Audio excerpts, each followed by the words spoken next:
May I come in, sir? Yes, आइए। Good afternoon, sir. Good afternoon. बैठिए Good बैठिए afternoon. बैठिए बैठिए बैठिए बैठिए। Thank you, sir. आपका नाम दिव्या है? Yes, sir. आपका पहला अटेम्प्ट है? Yes, sir. ग्रेट। तो दिव्या, अपने बारे में कुछ बताइए, ऐसी 5-6 महत्वपूर्ण बातें जिनसे हम आपसे बात कर सकें। सर, जैसे कि आपने बताया, मेरा नाम दिव्या है। मैं हरियाणा के महेंद्रगढ़ डिस्ट्रिक्ट से हूँ। ठीक है। मैंने अपनी स्कूलिंग जवाहर नवोदय विद्यालय से की है। उसके बाद मैंने अपनी ग्रेजुएशन अपने डिस्ट्रिक्ट के गवर्नमेंट पीजी कॉलेज से की है। और एक सिविल सर्वेंट बनने के क्रम में मेरा पहला प्रयास है। ठीक है। आपके विषय क्या थे ग्रेजुएशन में? Sir, physics, chemistry and maths. और यूपीएससी में क्या विषय लिया आपने? हिंदी लिटरेचर। वो तीनों विषय खराब लगे आपको? नहीं सर, खराब लगने वाली बात नहीं है। एक्चुअली सर, हिंदी में मेरा इंटरेस्ट भी रहा है, क्योंकि ग्रेजुएशन में भी एक ईयर में हमारे पास हिंदी होता था, एक एग्ज़ाम होता था। इंटरेस्ट रहा है तो फिर आपने हिंदी में क्यों नहीं ग्रेजुएशन किया?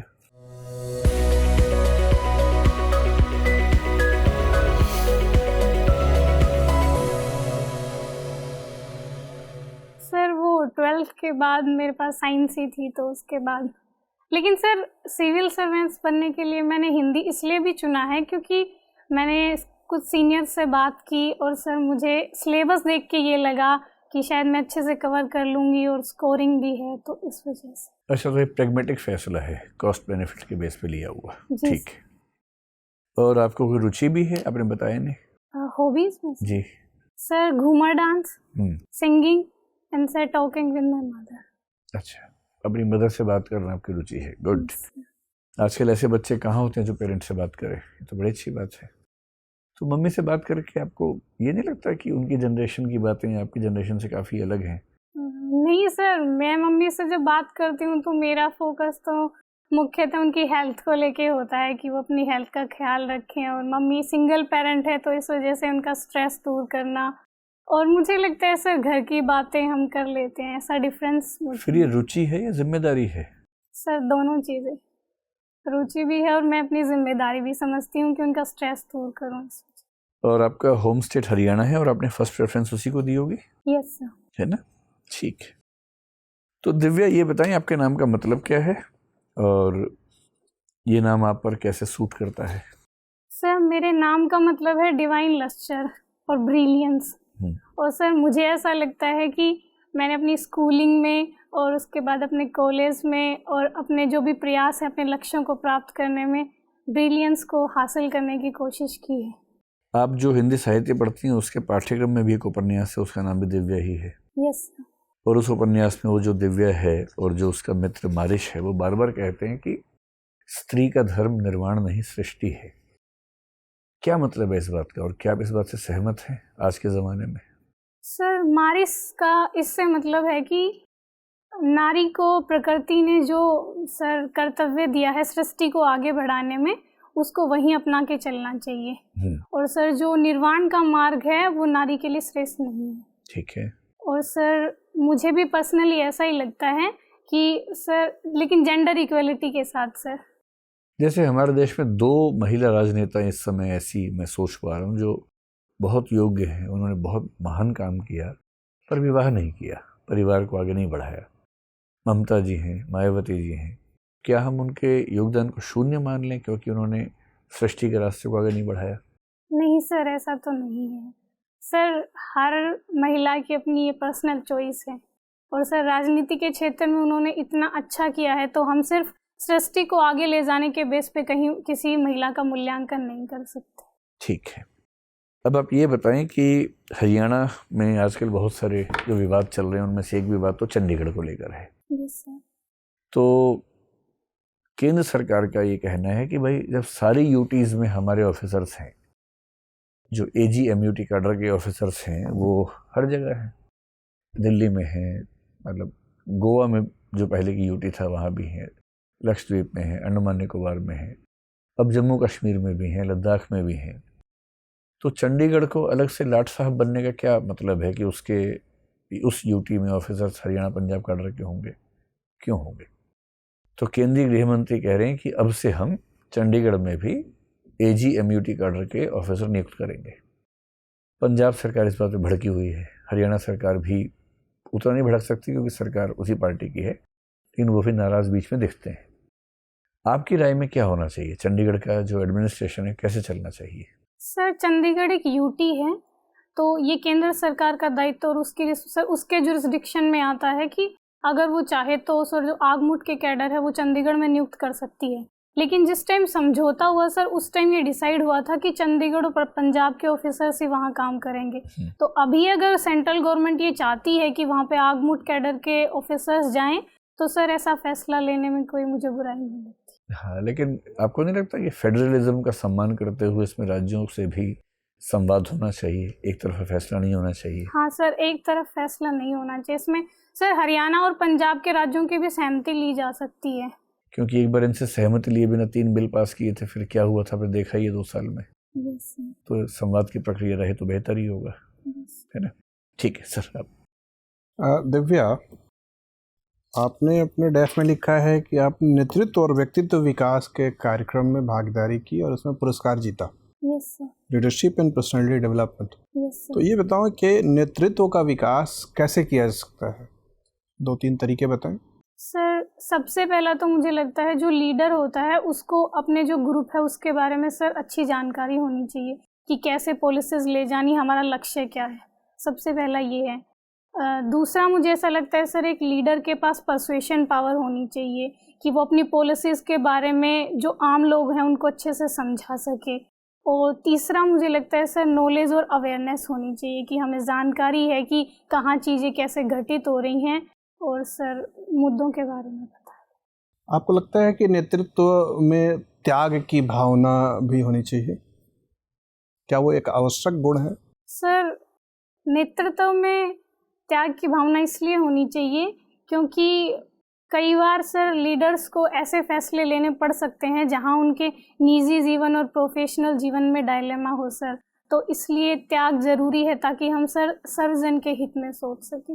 और व्यक्तित्व विकास के लिए क्या क्या करना चाहिए? सर हमें अपनी स्ट्रेंथ्स और वीकनेस पता होनी चाहिए। क्या है आपकी स्ट्रेंथ? 3 स्ट्रेंथ बताइए। सर मेरी सबसे पहली स्ट्रेंथ है मैं हार्ड वर्किंग हूँ। एक सर अपनी स्कूलिंग में, अपने ग्रेजुएशन में। ठीक है, एक हो गया। सर दूसरा मुझे लगता है मैं होनेस्ट हूँ। सर लालच मुझे ज़्यादा डिगा नहीं सकता, तो मुझे सर जहाँ तक मैंने संभव हुआ है अपने जीवन में होनेस्टी को साधने का प्रयास किया है। और तीसरा सर मैं आशावादी हूँ। सर अगर मैं कोई कार्य कर रही हूँ उसमें टाइम लग भी रहा है तो सर मैं एक पॉजिटिव वे लेके चलती हूँ कि बेहतर परिणाम मिल ही जाएंगे। ठीक है, 3 वीकनेसेस बताइए। सर वीकनेस सर एक तो ओवर सेंसिटिविटी है। कभी कभी सर ऐसा होता है कि कुछ चीज़ें मुझे इतनी ज़्यादा हर्ट कर जाती हूँ कि सर मैं रोने भी लग जाती हूँ, तो ये ओवर सेंसिटिवनेस है। और दूसरा सर कभी कभी सर पढ़ाई के चलते या कुछ कामों की वजह से मैं अपनी हेल्थ का ख्याल नहीं रखती हूँ, तो ये दूसरी वीकनेस है। आप कह रही थी कि व्यक्तित्व का विकास करने के लिए व्यक्ति को अपने स्ट्रेंथ और वीकनेसेस पता होने चाहिए। और क्या होना चाहिए व्यक्तित्व के विकास के लिए? तो आपके पास अपने वीकनेसेस और स्ट्रेंथ पता है। और क्या क्या चीज़ें चाहिए पर्सनालिटी डेवलपमेंट के लिए? सर कॉन्फिडेंस होना चाहिए कि हम अपने व्यूज़ किसी भी मुद्दे पे रख सकें और सामने वाले को समझा सकें। ठीक है, तो देखते हैं आजकल जो सांप्रदायिक हिंसा बढ़ती जा रही है उसका मूल कारण ईमानदारी से बताइए। आपने कहा ईमानदार हैं आप। सर सांप्रदायिकता का सर मूल कारण तो जो मुझे लगता है वो ट्रस्ट डेफिसिट है। सर जो विभिन्न वर्ग हैं, विभिन्न धार्मिक वर्ग जैसे हिंदू मुस्लिम्स हैं, उनके बीच में सर ट्रस्ट की इतनी कमी है कि कोई सर ऐसा मौका आता है जब कोई जुलूस निकल रहा है या कोई धार्मिक त्यौहार आते हैं तो सर जो उपद्रवी तत्व होते हैं वो कामयाब हो जाते हैं उनके बीच में हिंसा भड़काने के लिए। ये आपस में विश्वास की कमी शुरू से ही है कि इधर कुछ पैदा हो गई है विश्वास की कमी? सर इसके कभी कभी राजनीतिक कारण भी हो जाते हैं। ईमानदारी से आपने कहा है कि आप ईमानदार। हाँ सर, राजनीतिक कारण भी तो हो हाल जाते में हैं। ये ट्रस्ट डेफिसिट बढ़ता जा रहा है? सर हम कह सकते हैं कि फिलहाल जो घटनाएं हो रही हैं जैसे दिल्ली में, जहांगीरपुरी में और भी कई जगह हुई हैं सर, तो हम कह सकते हैं कि ट्रस्ट डेफिसिट बढ़ रहा है। लेकिन सर कोशिश करनी चाहिए कि ना बढ़े। Yes sir. ठीक है, ये देश में जनसंख्या बहुत तेज़ी से बढ़ रही है और ख़ासतौर पे गांव से शहर में आने की जो सामाजिक प्रवृत्ति है वो अनियंत्रित सी होती जा रही है। शहरों में इतनी भीड़ भाड़ है, इतने एक्सीडेंट्स होते हैं, इतने पोल्यूशन है, इतने अपराध हो रहे हैं, क्या आपको लगता है अनुच्छेद 19 में जो स्वतंत्रता मिली है नागरिकों को, और उस पर कोई सीमा का भी प्रावधान संविधान में है कि ये असीमित स्वतंत्रता है? नहीं सर, अनुच्छेद 19 के तहत असीमित तो नहीं है, उस पर सर रीजनेबल रिस्ट्रिक्शंस लगाए गए हैं। और सर जो तो क्या शहरों के अंदर प्रवेश पर भी रीजनेबल रिस्ट्रिक्शन लगने चाहिए ताकि पब्लिक ऑर्डर बना रहे? सर अगर भारतीय नागरिक हैं वो सर अपने आजीविका के लिए अगर प्रवास कर रहे हैं तो मुझे नहीं लगता कोई रिस्ट्रिक्शंस होने चाहिए। लेकिन पब्लिक ऑर्डर बनाए रखना भी तो उसमें उल्लिखित है अनुच्छेद 19 में। सर पब्लिक ऑर्डर प्रवास से तो मुझे नहीं लगता बिगड़ता है, इसके लिए तो सर क्यों, मैंने बताया तो, जब मान लीजिए पोल्यूशन बढ़ रहा है तो पब्लिक ऑर्डर डिस्टर्ब हो रहा है, एक्सीडेंट्स बढ़ रहे हैं तो पब्लिक ऑर्डर डिस्टर्ब हो रहा है, अपराध बढ़ रहे हैं तो पब्लिक ऑर्डर डिस्टर्ब हो रहा है। सर माइग्रेशन इसका कारण नहीं है सर, इसके कारण है कि हमारी पॉलिसीज कैसी हैं और सर जो पब्लिक है उसका माइंडसेट क्या क्या खामियां हैं पॉलिसी में इस संदर्भ में? सर व्हीकल्स में और सर पोल्यूशन को लेके तो यही है कि हम सर ध्यान नहीं रख रहे हैं। जैसे आपको लगता है कि वाहन उद्योग को सरकार ने अनियंत्रित स्वतंत्रता दे रखी है अपने उत्पादन क्षमता बढ़ाने की? सर रेगुलेशंस तो हैं ही सरकार के इसमें, लेकिन सर मुझे ऐसा लगता है कि हमें रिन्यूएबल सोर्सेज की तरफ और इलेक्ट्रिकल व्हीकल्स की तरफ जाना चाहिए, तो इससे सर पोल्यूशन कम हो सकता है। आप ईमानदारी से नहीं बता रहे, डर रही हैं। नेतृत्व कौशल का प्रदर्शन करिए, जो चीज़ गलत लगे बोलिए कि हाँ ये गलत है। सर इसका एक कारण सर रेवेन्यू कलेक्शन भी हो सकता है कि जैसे सरकार लालच में लोगों के स्वास्थ्य से खिलवाड़ कर रही है, पैसे के लालच में। सर सरकार का ऐसा इंटेंशन तो नहीं होगा कि पैसे के लालच में सर सेहत के साथ खिलवाड़ करे, लेकिन सर वो एक पक्ष है कि रेवेन्यू कलेक्शन भी सर सरकार को अपनी पॉलिसीज बनाने के लिए ज़रूरत होती है, तो इंडस्ट्रीज़ को बढ़ावा तो देंगी ही, लेकिन सर हाँ हम ये कर सकते हैं कि इन इंडस्ट्रीज़ के जगह रिन्यूएबल सोर्सेज पे ध्यान दें। ठीक है, धन्यवाद। दिव्या, आप सर से बातचीत करते हुए लगातार बोल रही हैं कि हमें इंडस्ट्रीज़ की जगह रिन्यूएबल सोर्सेज पे ध्यान देना चाहिए। आपने इलेक्ट्रिक व्हीकल्स का भी मेंशन किया।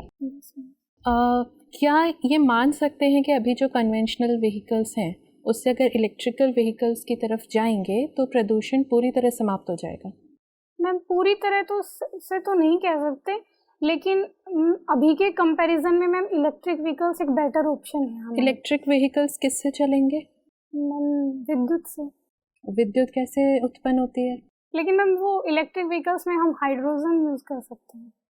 ठीक है, हाइड्रोजन भी 3 तरह की हैं जिसमें से सिर्फ एक ही रिन्यूएबल है, जिसका अभी पूरी तरह से हम कह सकते हैं कि वो एक ऐसा रिसोर्स नहीं हुआ जिस पर डिपेंड किया जा सके। इसके अलावा इलेक्ट्रिक व्हीकल्स में क्या लगती हैं?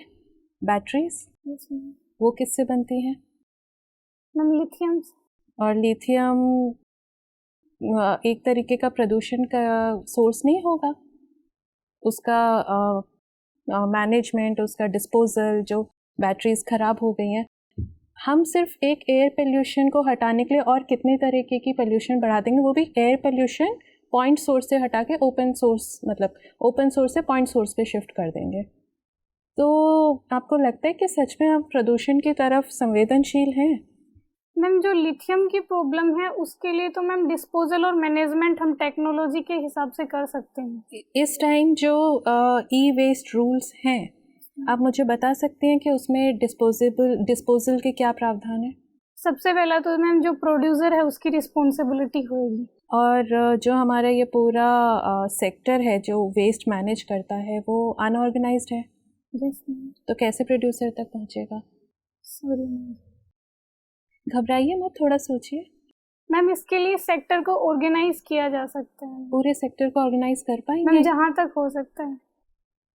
क्या फ़र्क होता है ऑर्गेनाइज्ड और अनऑर्गेनाइज्ड सेक्टर में? मैम जो ऑर्गेनाइज सेक्टर होते हैं उनके बारे में मैम गवर्नमेंट के पास सारी जानकारी होती है, रजिस्टर्ड होते हैं मैम, और मैम जो अनऑर्गेनाइज्ड होते हैं उनके बारे में मैम गवर्नमेंट को जानकारी नहीं होती कि कितने कर्मचारी हैं, कहाँ काम कर रहे हैं, कैसे किन हालातों में काम कर रहे हैं।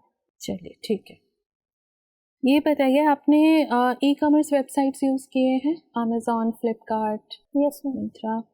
ठीक है, तो जब बात अमेज़ॉन की करें, इसमें आपको क्या खामियां दिखती हैं जब आप सर्व कर रही होती हैं कुछ ख़रीदने के लिए? तो आपको कहीं कुछ दिक्कत दिखती है कि हो सकता है कि इसकी वजह से जो छोटे व्यापारी हैं उनको नुकसान हो रहा है?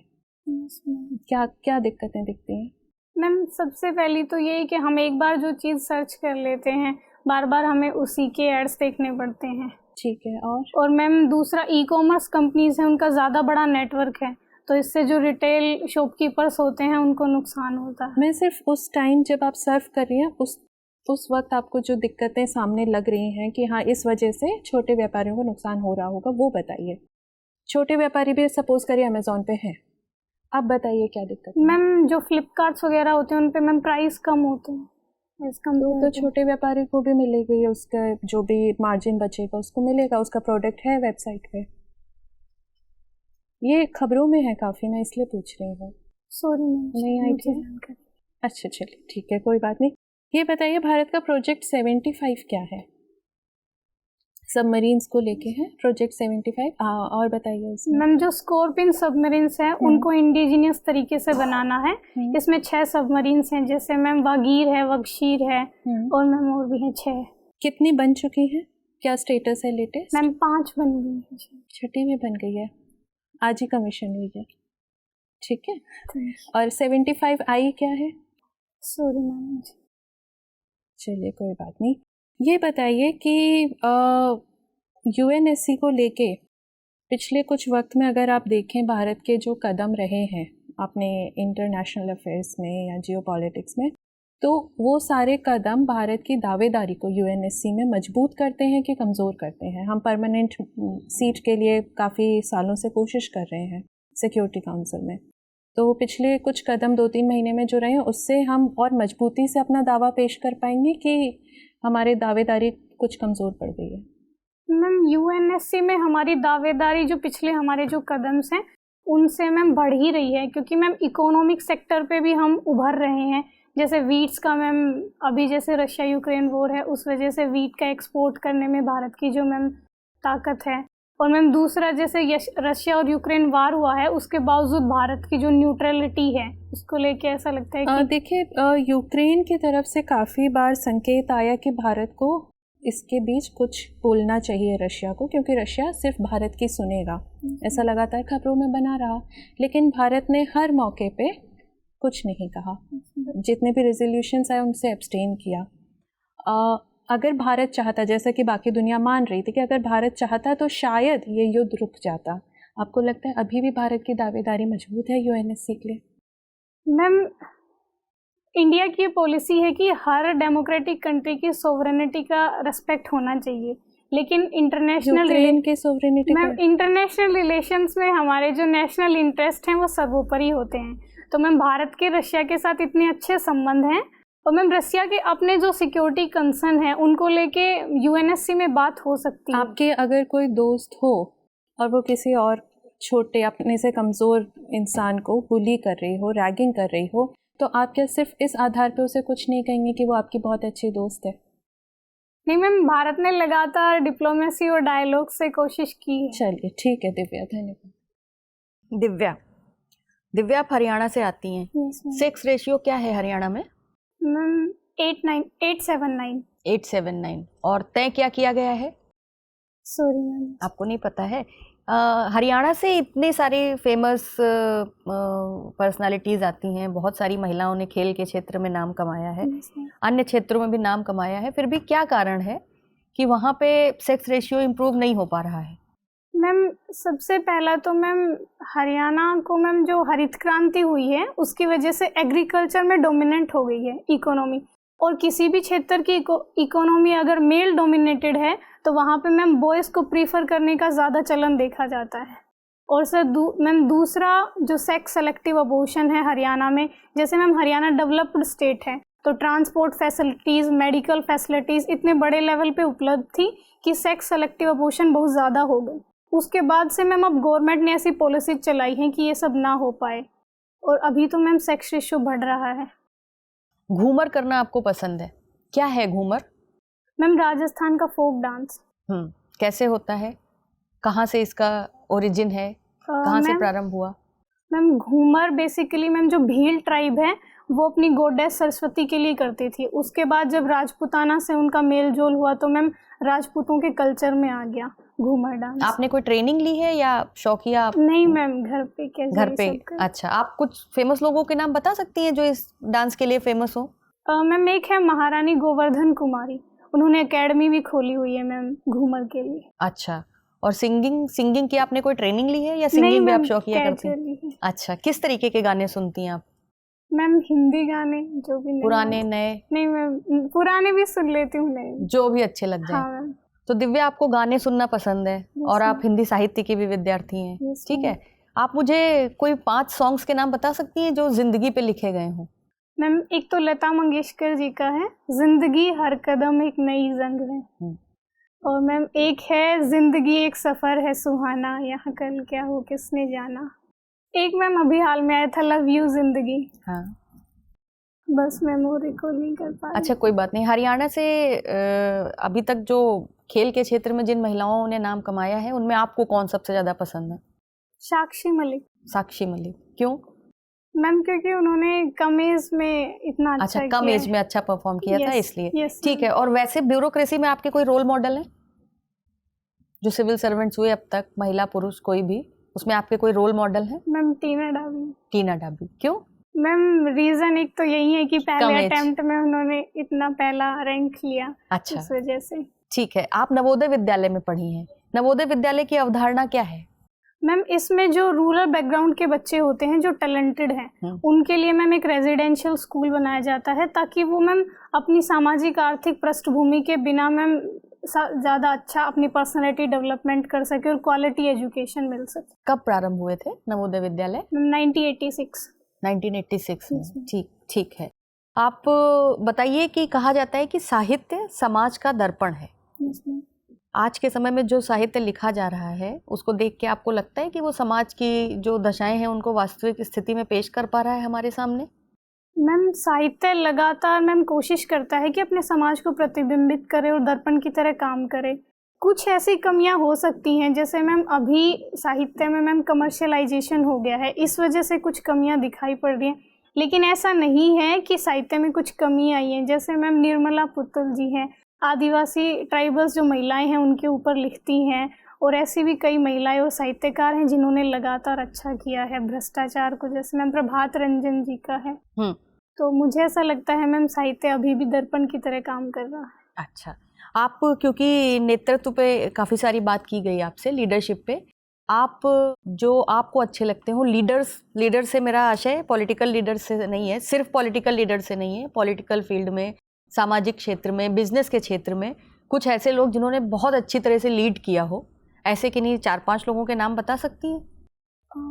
एक तो विवेकानंद जी हैं मैम, दूसरा सम्राट अशोक है मैम, तीसरा महात्मा गांधी है मैम, नेल्सन मंडेला है मैम, जवाहरलाल नेहरू। अच्छा, ठीक है। आपको इनमें से कोई एक बनने का अवसर दिया जाए तो आप क्या बनना पसंद करेंगी? मैम विवेकानंद जी। क्यों? मैम क्योंकि वो रोल मॉडल रहे हैं मुझे मैम, उनकी जो मैम महिलाओं को लेकर उनकी जो धारणा रही है, और मैम युवाओं को लेकर काम करने की जो राष्ट्रवाद की नीति रही है, वो मुझे अच्छी लगती है। अच्छा, ठीक है। मेरा आपसे आखिरी सवाल है कि तुलसीदास जी को आपने पढ़ा है ना हिंदी साहित्य में, उनकी राम राज्य की अवधारणा क्या थी? मैम राम राज्य की उनकी अवधारणा थी कि ऐसा एक शासन हो, ऐसा राज्य हो जिसमें सभी लोगों को सभी परेशानियों से मुक्ति मिले। जैसे मैम उन्होंने कहा है, दैहिक दैविक भौतिक तापा, राम राज्य का हुई नहीं व्यापा। और जहाँ पे राजा अपने प्रजा के हितों के लिए कार्य करे और प्रजा भी मैम अपने कर्तव्यों को समझकर मैम जो शासन है उसको बढ़ाने का काम। ठीक है Divya, thank you. Divya ma'am की बात को आगे बढ़ाते हैं। उन्होंने पूछा कि साहित्य दर्पण है। आपको क्या लगता है हिंदी साहित्य का छात्र होने के नाते कि साहित्य दर्पण अधिक है या दीपक अधिक है? या साहित्य को दर्पण होना चाहिए या दीपक होना चाहिए? अधिक क्या होना चाहिए? आपके विचार क्या है? सर बेसिकली तो साहित्य है वो दर्पण का भी काम करता है और दीपक का भी काम करता है। दर्पण का काम ऐसे करता है कि वो सर समाज को अपनी जो वीकनेस हैं और जो विचारधाराएं हैं उनसे रूबरू करवाता है कि कैसे हमें आगे बढ़ना। और दीपक ऐसे काम करता है कि सर वो समाज को एक रास्ता दिखाता है, जो सर वल्नरेबल सेक्शंस हैं उनकी आवाज़ को आगे उठाता है। जैसे मैथिली शरण गुप्त ने भारत भारती लिखी है और राष्ट्रवाद को आगे बढ़ाया है। लेकिन सर अगर दर्पण और दीपक में से एक चूज करना हो तो मैं कहूँगी सर दीपक की तरह काम करना चाहिए। वर्तमान में 21वीं शताब्दी में जो साहित्य आ रहे हैं उसमें आप क्या ये बात देखते हैं कि वह दीपक की भूमिका को भली भांति प्रकार निभा रहा है जिस प्रकार 19वीं 20वीं शताब्दी के साहित्यकारों ने दर्पण के साथ साथ दीपक की भूमिका को भी निभाया? क्या 21वीं शताब्दी के कुछ ऐसे साहित्यकार का नाम बता सकते हैं जो इस दोनों भूमिका को भली भांति निभा रहे हैं? साहित्यकार में हाल के नहीं जानते। अच्छा, ठीक है। एक बात, घूमर नृत्य पर बातचीत चल रही थी आपकी। घूमर नृत्य में गाने की क्या भूमिका है? सर उसमें जो घूमर नृत्य में जो सॉन्ग होता है वो बेसिकली वुमेनहुड को प्रेजेंट करता है। महिलाएं जब कोई बालिका है वो चाइल्डहुड से वुमेनहुड में एंटर करती है तब घूमर की प्रैक्टिस होती है। वुमेनहुड क्या होता है? वुमेनहुड है कि सर महिलाएं अपने डिसीजंस खुद ले रही हैं और अपनी सोसाइटी में डोमिनेटेड है। क्या आपको लगता है कि हरियाणा का जो समाज है उसमें जो बात आप बतला रही हैं ये चरितार्थ हो रहा है?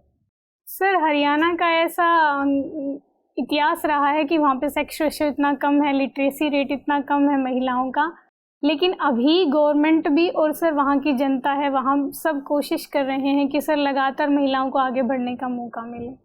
एक डिस्ट्रिक्ट मजिस्ट्रेट के रूप में यदि आप महेंद्रगढ़ में पोस्टेड हो जाते हैं तो हरियाणा के समाज में क्या क्या सुधार आप लाना चाहेंगी और कैसे कैसे लाना चाहेंगी? क्या आपकी क्या योजना है?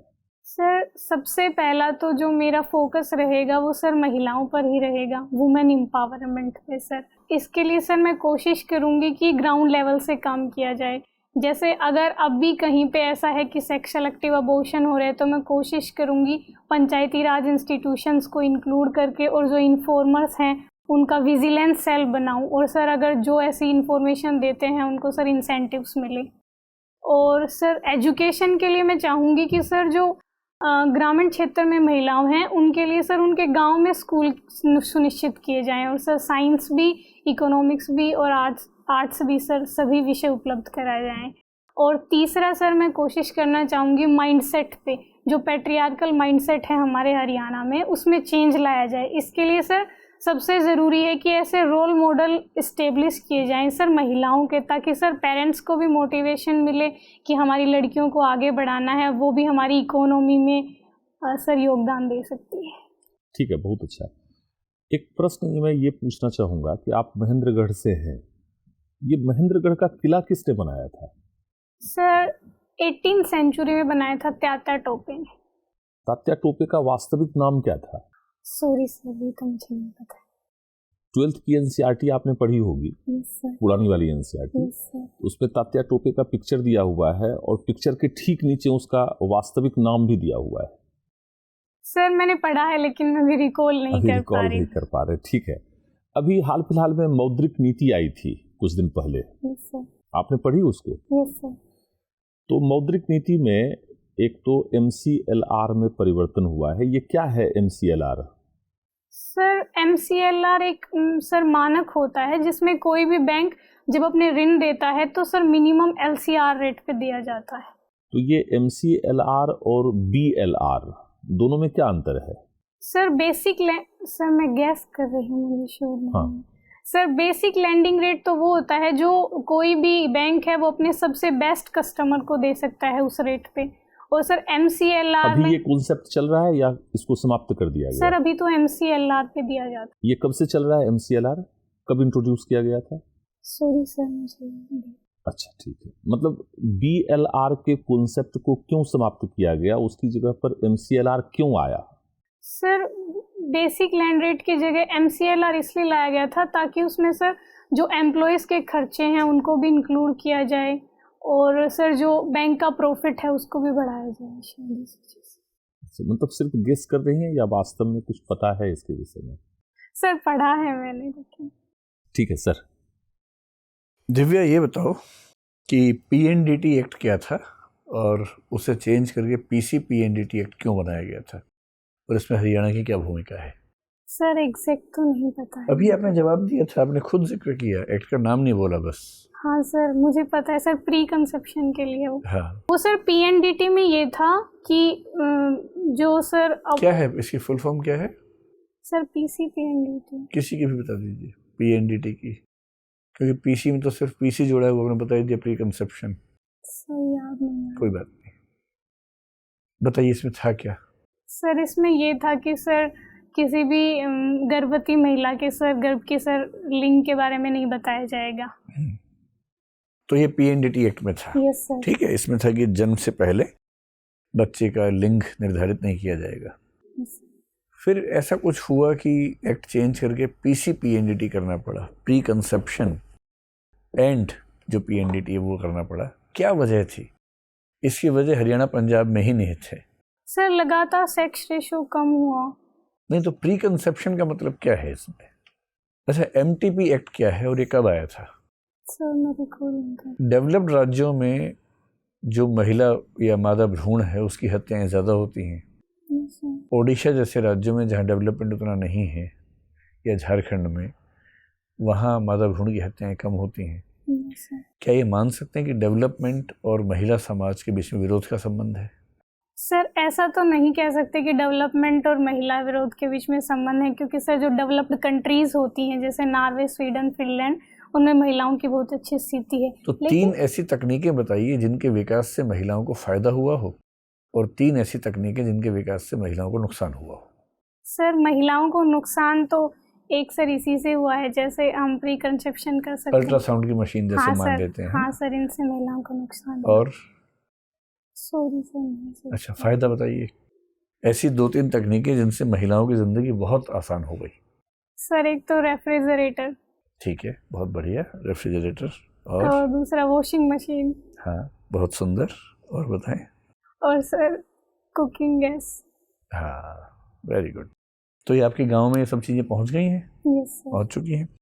आप जैसे बेटी हैं और अपनी माँ से बड़ा संवाद करती है, तो मुझे हिंदी साहित्य में ऐसे 2-3 रचनाओं के नाम बताइए जहाँ बेटी का पर्सपेक्टिव आया हो, चाहे बेटी की ओर से कुछ कहा गया हो, चाहे बेटी के बारे में कुछ कहा गया हो। निराला की है सर, सरोज स्मृति, ठीक उसमें है। बेटी के ऊपर लिखा गया है। और दूसरा सर नागार्जुन ने लिखा है सर, प्राइवेट बस का ड्राइवर, उसमें कविता का नाम क्या है? कविता का नाम नहीं सर, कविता का नाम मुझे नहीं पता, लेकिन मुझे याद है सर। गुलाबी चूड़ियां नाम है उस कविता हाँ का। सर। क्या है उसमें, क्या लिखा गया है? कि सर एक प्राइवेट बस का ड्राइवर है, उसने अपने गियर के ऊपर अपनी बेटी की गुलाबी चूड़ियां टांग रखी। ठीक है, 2 हुए। कोई और संदर्भ? कोई ऐसी कविता जहाँ पर बेटी के दर्द को व्यक्त किया गया हो, या बेटी ने अपने पिता से कहा हो कि मेरे दर्द को भी ध्यान दो? सर वो अमीर खुसरो ने लिखा है, काहे को ब्याह विदेश। क्या है, पंक्ति सुनाइए। आप काहे तो गाती भी है ना, गा के सुनाइए। काहे को ब्याह विदेश, सुन बाबुल मेरे, मैं तो बाबुल तेरे खूटे की गैया, हाँ की हूँ की जाऊँ रे विदेश, सुन बाबुल मेरे। बहुत बढ़िया।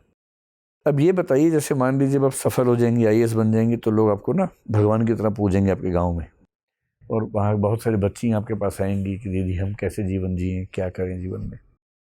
तो मान लीजिए कि आप गांव गई और वहाँ 3-4 लड़कियाँ आपसे मिलने आई जिनकी उम्र 17, 18, 19 साल है, और वो कह रही हैं कि दीदी बहुत सारे रिश्ते आ रहे हैं, शादी करने का दबाव है, इतना ही पूछा जा रहा है कि तुम किससे शादी करोगी 3-4 ऑप्शंस में से, तो कैसे चुने? और आपको ये बताना है उनको कि हस्बैंड चुनने का सही क्राइटेरिया क्या होना चाहिए। जो चीज़ें हैं ऑप्शन के तौर पे, एक है कि कोई व्यक्ति विनम्र है या नहीं, एक है वो समझदार है या नहीं, एक ज़िंदगी में सफल है या नहीं, चौथा वो स्वस्थ और सुंदर आकर्षक है या नहीं, और 5वां ये कि वो अपने ही धर्म और जाति का है या नहीं। इन 5 में आप किस ऑर्डर में प्रेफरेंस देंगे स्पाउस सिलेक्शन के प्रोसेस को? सर सबसे पहले तो वो 17-18 साल की हैं, तो मैं कोशिश करूंगी। अच्छा, 21 साल की हैं, छोड़ो ना, ठीक है, उस पर जाना ही नहीं है आपको, सिर्फ इस पर रहना है। 5 क्राइटेरिया हैं, आपको उनकी सीक्वेंसिंग बतानी है कि इनमें सबसे महत्वपूर्ण क्या है। मैं दोहरा देता हूँ, आप भूल गए होंगे इस बीच में, या याद है 5? सर विनम्र है या नहीं, नंबर 1 विनम्र, नंबर 2 समझदार, स्वस्थ और आकर्षक, हाँ ये तीसरा एक ही है, मतलब स्वस्थ आकर्षक। हाँ, 4th है जाति और धर्म का, जाति धर्म हमारा ही है। और 5वां कौन सा था? 5वां है कि सफल, जीवन में सफल है, मैंने पैसा और वो सब, शोहरत, समृद्धि, वो सब चीज़ें। सर पहला प्रेफरेंस होएगा समझदार वाला। ठीक है। दूसरा प्रेफरेंस होएगा विनम्र वाला। ठीक है। तीसरा सर स्वस्थता। ठीक है। और सर फोर्थ होएगा, ये लास्ट वाला था सर, सफल। सफल, जिंदगी में सफल है यानी। Yes sir. यानी कोई समझदार हो, स्वस्थ हो, लेकिन बेरोजगार तो चलेगा नहीं सर, पे हायर की। ठीक है दिव्या, आपका इंटरव्यू पूरा हो गया, धन्यवाद, जा सकती हैं आप।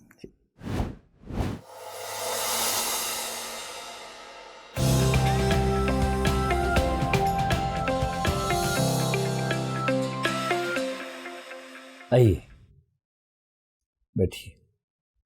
क्या हाल है? क्या सर? क्या हाल है आपका? हाल चाल ठीक है? कैसा लगा इंटरव्यू देकर? सर ठीक था, कहीं कहीं। कहीं कहीं ठीक था? नहीं सर, कहीं कहीं और पढ़ना है अभी। अच्छा, तो कितने मॉक इंटरव्यू आप दे चुकी हैं अभी तक? सर 7th है ये, ठीक है। तो किसी संस्था का नाम मत बोलिएगा, वैसे बताइए कि बाकी जगह क्या रहा रिस्पॉन्स आपका, फीडबैक? सर अच्छा ही था। है ना? इसमें दुखी होने की क्या बात है? अच्छा था तो खुश होकर बोलिए अच्छा था। अच्छा है, कोई चिंता वाली बात नहीं है, बहुत बढ़िया है। पहली बार में मसूरी का टिकट कटा हुआ आपका, बस औपचारिकता बाकी है।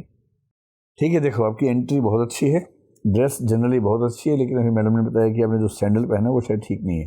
ठीक है। तो ये शाइनिंग वाला मत रखिए, थोड़ा सिंपल रख लीजिए। वैसे भी बैठने के बाद दिखना भी नहीं है वो, लेकिन सिंपल रखिए, ठीक है। रेस्ट वॉच में आपको लग रहा है कुछ दिक्कत है? थोड़ा सा वो फ्लैशी लग रहा है। वहाँ पे मैम पहने नहीं देती। हाँ, शायद। बात ही खत्म हो गई, बात ही खत्म हो गई, ठीक है। बैठने का तरीका भी एकदम ठीक है। इंट्रोडक्शन मैंने आपसे पूछा तो आपने अच्छा बताया, लेकिन इंट्रोडक्शन जब देना तो हॉबीज वगैरह खुद ही बोल दीजिए पहले ही। उनको इतनी बातें सुनने को मिल जाएं कि फिर ज़्यादा डेफ देखना ना पड़े, उसी में से बात समझ में आए, ठीक है। दिव्या को लेकर सवाल थे, वो भी ठीक थे, नॉवल वाला भी, फिर सुश्री मायावती ममता बनर्जी वाला भी आपने अच्छा जवाब दिया, चंडीगढ़ भी ठीक था। फिर मैंने लिखना बंद कर दिया। फिर मैंने मेंबर से पूछा, सबसे, सभी मेंबर्स की राय ये है कि जनरली आपकी तैयारी अच्छी है, तरीका अच्छा है बात करने का। जहाँ दिक्कत है, 3-4 दिक्कतें हैं छोटी छोटी। एक तो है कि जहाँ वो स्टैंड लेती है ना, तो बहुत दबाव में मत आइए।